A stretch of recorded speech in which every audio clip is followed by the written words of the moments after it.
मैं सरकार नूं सिर्फ ये कहना चाहुंदा, ये प्रपोजल तो कई सालों का चलता सी। मैं सारी फाइल पढ़ी है, कई सालों का चल रहा। जदों इलैक्शन शुरू हो गई है तमिलनाडु की, उदों तुसीं अमेंडमेंट लैके आए हो। इनू 6 महीने या साल पहला क्यों नहीं कर लिया? वो लोगों की डिमांड ठीक है, उन्होंने देना चाहिए। 19 दियां तो मैं आप चिट्ठियां देखियां ने तमिलनाडु गौरमेंट दियां, 2019 दियां। तो दैट मीन तुसीं देखदे सिर्फ पॉलिटिक्स हो, इलैक्शन देखते हो। ये बहुत देर की प्रपोजल आई हुई है, तुसीं अपने ब्यूरोक्रेट्स नूं पुछ लो जिहड़ी मैं गल कह रहा।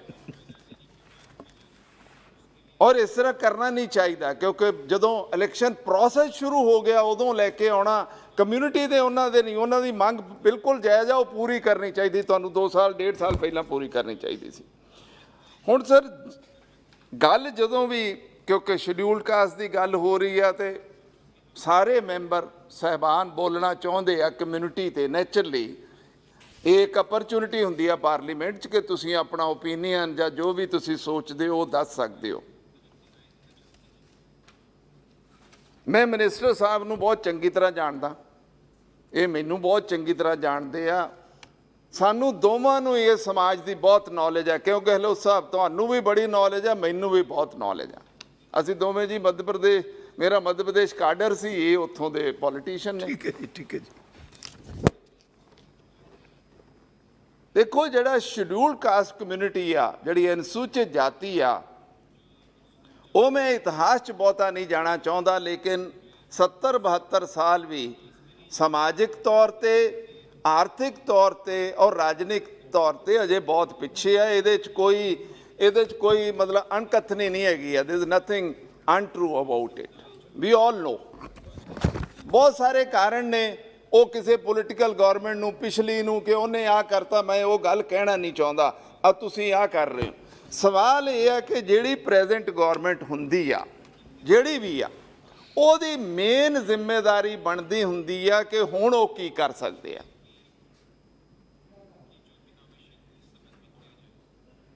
सभापति महोदय, सब तो ज़्यादा जिहड़ा वीकर सैक्शन की मदद हुंदी आ वो एजुकेशन के थ्रू हुंदी है। शिक्षा वो सब तो ज़्यादा मदद हुंदी है, क्योंकि जिहड़े पढ़ जाते आ और किते टैक्नीकल डिग्रियां कर जाते, उन्होंने किते न किते काम मिल जाता।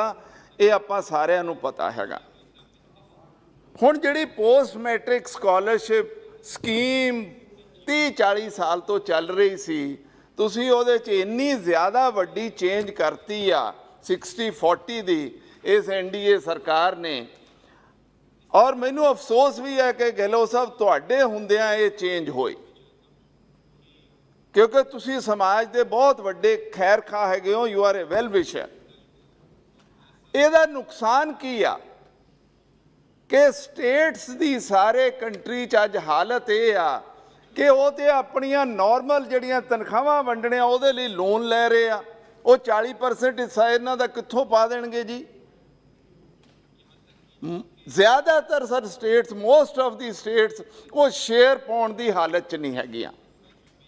और जे आपां सच्चे उन्हां दी मदद करनी है शेड्यूल्ड कास्ट कम्यूनिटी दी, तो मैं अज मंग करदा तुहाडे तो चेयरमैन साहब, तुहाडे थ्रू मिनिस्टर साहब तो कि कैबिनेट प्रपोजल बनाओ, इनू 100% स्कीम बनाओ।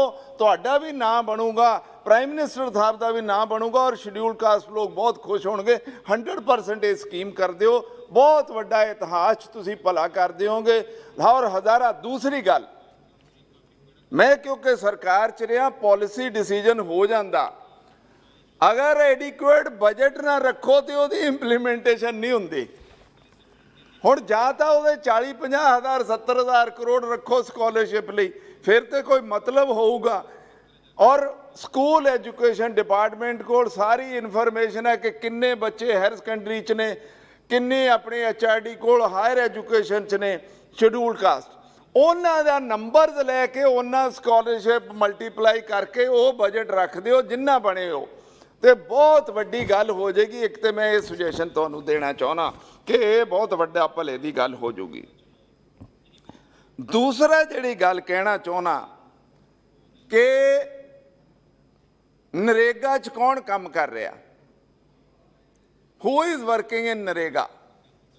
ज़्यादातर शेड्यूल कास्ट लोग लैंडलैस ने, यही लोग ने ਜਿਹੜੇ ਨਰੇਗਾ 'ਚ ਕੰਮ ਕਰ ਰਹੇ ਆ। ਨਰੇਗਾ 'ਚ ਸਾਡੀ ਸਰਕਾਰ ਜਦੋਂ ਸੀ ਇੱਕ ਕਾਨੂੰਨ ਬਣਿਆ ਕਿ 100 ਦਿਨ ਗਰੰਟੀ ਦਿੱਤੀ, ਉਹ 100 ਦਿਨ ਮਿਲਦਾ ਨਹੀਂ ਆ। ਇੱਕ ਤਾਂ ਦੂਸਰਾ ਜਿਹੜੀ ਲੇਬਰ ਆ 241 ਰੁਪੀਸ ਆ, ਬਹੁਤ ਘੱਟ ਹੈਗੀ ਅੱਜ ਦੇ ਜ਼ਮਾਨੇ 'ਚ ਪਰ ਡੇ। ਮੈਂ ਮਿਨਿਸਟਰ ਸਾਹਿਬ ਨੂੰ ਬੇਨਤੀ ਕਰੂੰਗਾ, ਇਹ ਚਾਹੇ ਡਿਪਾਰਟਮੈਂਟ ਤੁਹਾਡਾ ਨਹੀਂ ਹੈਗਾ ਪਰ ਤੁਸੀਂ ਕਸਟੋਡੀਅਨ ਹੋ ਸ਼ਡਿਊਲ ਕਾਸਟ ਲੋਕਾਂ ਦੇ ਸਾਰੇ ਮੁਲਕ 'ਚ। You are the custodian of this community. Cabinet 'ਚ ਪ੍ਰਪੋਜ਼ਲ ਲੈ ਕੇ ਜਾਓ, ਕਿਉਂਕਿ 80-90% ਸ਼ਡਿਊਲ ਕਾਸਟ ਲੋਕ ਉਹਦੇ 'ਚ ਮਜ਼ਦੂਰੀ ਕਰਦੇ ਆ, ਉਹਨਾਂ ਦੀ ਮਜ਼ਦੂਰੀ ਵਧਾਈ ਜਾਵੇ, ਉਹਨਾਂ ਨੂੰ ਆਪਣੇ ਆਪ ਇਕਨੋਮਿਕ ਰਿਲੀਫ ਹੋ ਜਾਊਗੀ, ਬਹੁਤ ਭਲੇ ਦਾ ਕੰਮ ਹੋਊਗਾ। ਤੀਸਰੀ ਗੱਲ ਜਿਹੜੀ ਮੈਂ ਕਹਿਣੀ ਚਾਹੁੰਦਾ ਵਾਂ ਕਿ ਦੇਖੋ, ਤੁਹਾਡੀ ਸਰਕਾਰ ਹੈ, ਤੁਸੀਂ ਆਪਣੀ ਮਰਜ਼ੀ ਨਾਲ ਪਾਲਿਸੀ ਬਣਾ ਰਹੇ ਹੋ, ਤੁਹਾਡੀ ਮੈਜੋਰਿਟੀ ਵੀ ਇੱਥੇ ਬਹੁਤ ਜ਼ਿਆਦਾ, ਅਸੀਂ ਤੁਹਾਨੂੰ ਰੋਕ ਨਹੀਂ ਸਕਦੇ। ਪਰ ਮੈਂ ਇੱਕੋ ਹੀ ਗੱਲ ਮਿਨਿਸਟਰ ਸਾਹਿਬ ਨੂੰ ਤੁਹਾਡੇ ਥਰੂ ਚੇਅਰਮੈਨ ਸਾਹਿਬ ਕਹਿਣਾ ਚਾਹੁੰਦਾ ਕਿ ਜਿਹੜੀ ਤੁਸੀਂ ਪ੍ਰਾਈਵੇਟਾਈਜੇਸ਼ਨ ਕਰ ਰਹੇ ਹੋ, ਇਹ SC ST ਰਿਜ਼ਰਵੇਸ਼ਨ ਦਾ ਬਣੂਗਾ ਕੀ? Are you protecting that reservation when you are privatizing all the public sector? ਸਭ ਤੋਂ ਜ਼ਿਆਦਾ ਜਿਹੜੀ ਇੰਪਲੋਇਮੈਂਟ ਹੈਗੀ ਹੈ ਸ਼ਡਿਊਲ ਕਾਸਟ ਲੋਕਾਂ ਦੀ ਮੁਲਕ 'ਚ, ਉਹ ਪਬਲਿਕ ਸੈਕਟਰ 'ਚ ਹੈਗੀ ਆ, ਔਰ ਤੁਸੀਂ ਉਹਨੂੰ ਧੜਾ ਧੜ ਵੇਚਣ ਤੇ ਲੱਗੇ ਹੋ। ਉਹ ਤੁਹਾਡੀ ਸਰਕਾਰ ਮੈਜੋਰਿਟੀ 'ਚ ਆ, ਤੁਸੀਂ ਕਰ ਸਕਦੇ ਹੋ, ਅਸੀਂ ਉਹਨੂੰ ਇਹ ਨਹੀਂ ਤੁਹਾਨੂੰ ਅਸੀਂ ਕਹਿੰਦੇ ਇੱਥੇ ਜਿਹੜਾ ਵਿਰੋਧ ਪੋਲੀਟੀਕਲੀ ਕਰਾਂਗੇ ਉਹ ਕਰਾਂਗੇ, ਲੇਕਿਨ ਤੁਸੀਂ ਪਾਸ ਤਾਂ ਸਾਰੀਆਂ ਚੀਜ਼ਾਂ ਕਰਾ ਲੈਣੀਆਂ ਨੇ, ਪਰ ਉਹਦਾ ਬਣੂਗਾ ਕੀ? ਇੰਨੀ ਨੌਕਰੀ ਜਿਹੜੀ ਮਿਲੀ ਸੀ ਉਹਦਾ ਹੋਊਗਾ ਕੀ? ਉਹ ਇਸ ਕਰਕੇ ਤੁਸੀਂ ਸੋਚੋ, ਤੁਸੀਂ ਮਿਨਿਸਟਰ ਹੈਗੇ ਹੋ। ਫਿਰ ਦੂਸਰਾ ਮੈਂ ਕਹਿਣਾ ਚਾਹੁੰਦਾ ਸੀ ਕਿ ਸਾਹਿਬ ਇਹਨਾਂ ਨੂੰ ਇਹ ਪ੍ਰਾਈਵੇਟ ਸਕੂਲਾਂ 'ਚ ਭਰਤੀ ਨਹੀਂ ਹੋ ਸਕਦੇ ਕਿਉਂਕਿ ਉਹਨਾਂ ਦੀ ਫੀਸ ਬਹੁਤ ਜ਼ਿਆਦਾ ਹੁੰਦੀ ਆ।